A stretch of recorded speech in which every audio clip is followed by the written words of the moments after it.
like Sonic the Hedgehog's first level?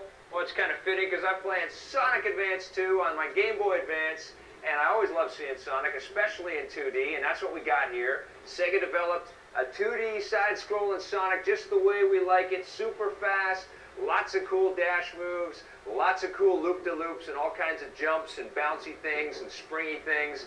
He's running through sort of green, grassy levels like this. He's running through sort of a lava-type world. He's got an ice world. My favorite level, though, is sort of the musical world where he's shooting through horns and he's bouncing off of keyboards and he's got all kinds of nifty sort of drum sounds and xylophone sounds. Great level there. And what they've done here is they've actually given you the ability to unlock all kinds of new characters. You can race through the game as Sonic, and then you can unlock Cream the Rabbit. I'm not going to say anything about that. And then you've got Tails. Of course, we all love Tails. So you can press that A button, and you can use your two tails to hover like a helicopter. I wish I could do that. How do I score two tails to hover like a helicopter? I want something like that. Anyway, so you can play as these different characters. I've always loved Sonic games because they really are about speed. But I have to say, it's getting a little old. It's getting a little tiresome. I've done that a lot now, you know? I've played these kinds of games so much that it wasn't quite as fun as I thought it was going to be. Even still, great game. Can't really knock this too much. Going to give it a 7.5 out of 10. Check out Sonic Advance 2 for the Game Boy Advance.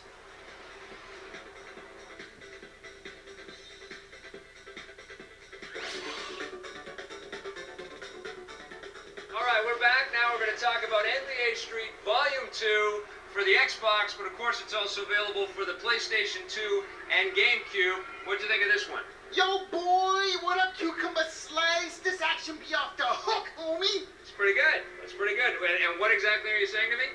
I said that I enjoy this game immensely. Yes. But it does have a few problems. Okay, that's what I thought you said. Yeah. I love this game. I like the first NBA Street, and with this game, EA Sports Big has gone back in, and they've improved every little thing that I enjoyed in the first game. Now you can have up to 4 people playing the game at the same time. You can do a lot more moves. You can do things like the off the heezy, which is a great move where you bounce it off the guy's head, and he's all dazed and stunned and confused, and you grab the ball again and take it in for a cool slam. There's some great alley-oops that happen and that, you know, that go on. There's some great block moves and stuff. That's another thing they improved this year. Now there's actual defense in the game. It isn't just all, you know, who can get to 21 faster and you score every time down the court. You can get in there and stuff the slam dunks, and that is so satisfying, man. If you're Shaquille O'Neal and you're in the key and you got a guy coming in from, you know, 45 feet, he's coming in for that thunder slam, and you pat it away. That is awesome, man. I'll tell you my biggest problem with the game, though, is that I didn't really find that much replay value to it. It's kind of like an arcade-style game, right. An arcadey game. Now, you compare it to a game like Street Hoops, right. Where in Street Hoops you earn money and you get different outfits and things like that. There's tons of different characters that you can unlock. You can unlock under courts. There's all kinds of old classic players that you can unlock in the game. That kind of stuff is really great, but I agree with you. The single-player game does get a little tiresome after a while. Right. It's just not nearly as fun as it is when you're playing with other people. Also surprising to see there's no online gameplay at all in the game on the PlayStation 2 and Xbox. Well, let's talk about the best part about this game, and that is the Game Breaker. And what they've done this time is they've gone to a level 2 Game Breaker, which means you pocket your single-player Game Breaker, and if you earn another one, you can include your whole team in the animated action stunt dunk sequence that happens at the end. Instead of it just being one person jumping in and doing some killer thing, now you've got the whole team passing the ball around and doing this amazing, spectacular acrobatic movie. Incredible stuff. The visuals in this game are stellar, great-looking characters, really nice and big. I mean, the camera gets in very close to the action. It looks a little cartoony to me. They're cartoony. I mean, they don't look realistic. Well, they're not supposed to look realistic, but the actual physical rendered model, incredible 3D animation. I mean, the characters look really well refined. It's no Larry Bird versus Dr. J one-on-one, I can tell you that. No, it definitely is not. You've got all kinds of street noise. You've got all kinds of people in the background sort of cheering on the guys. You've got environmental effects going on all over the place. There's interior and exterior courts. It's a terrific game. It's definitely one to pick up for whatever console you have. It's a major improvement over the first one. I'm going to give NBA Street Volume 2 8.5 out of 10. Wowzy. What are you giving it? I'm giving it a 7. On the positive side, there's tons of characters, courts, and moves to find in this game. The graphics in this game are fantastic. The players look terrific. And the best part about Street Volume 2 is you can have 4 people play at the same time. Awesome stuff.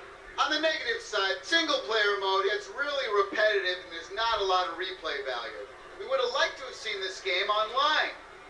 And if you're looking for a realistic Street Hoops experience, this isn't the one to get. All right, now we're going to talk about something that's very unique for the PC. This one's called the Z-Board. It's a special type of keyboard developed by Ideazon. And what this thing is, it allows you to customize your keyboard for specific games that you play, but also for specific PC applications. You have to buy the base unit first. That's right, which is $30.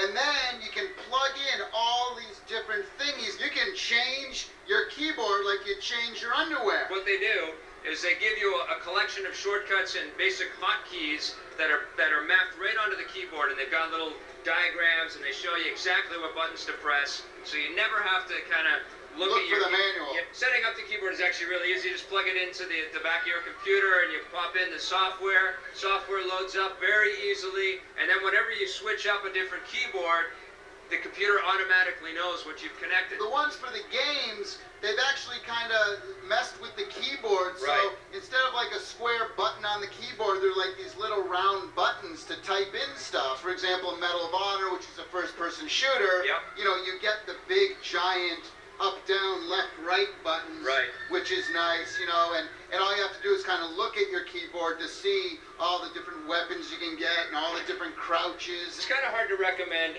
a controller for one game, isn't it? I mean, Right. you can't really say, okay, well, this joystick is great for Mario Sunshine. Go buy this $20 joystick. Right. And that's sort of $50. that's sort of what we're talking about here. So the bottom line then is what? Bottom line is, Yeah. go check it out. Go try it before you buy it. On the positive side, the base model sticker price isn't that bad. $30 is affordable. The different keyboards snap together very easily, and it's very intuitive software. Best of all, we just love the fact that Ideazon is thinking in such an innovative direction. On the negative side, the keyboards are only good for one game, so if you want to play more games with this keyboard, you have to buy more attachments. For the gaming attachments, they don't have the full letter keys. They have little small round suckers. And currently, there's only a handful of games supported. Coming right up, we're going to take a look at Ikaruga.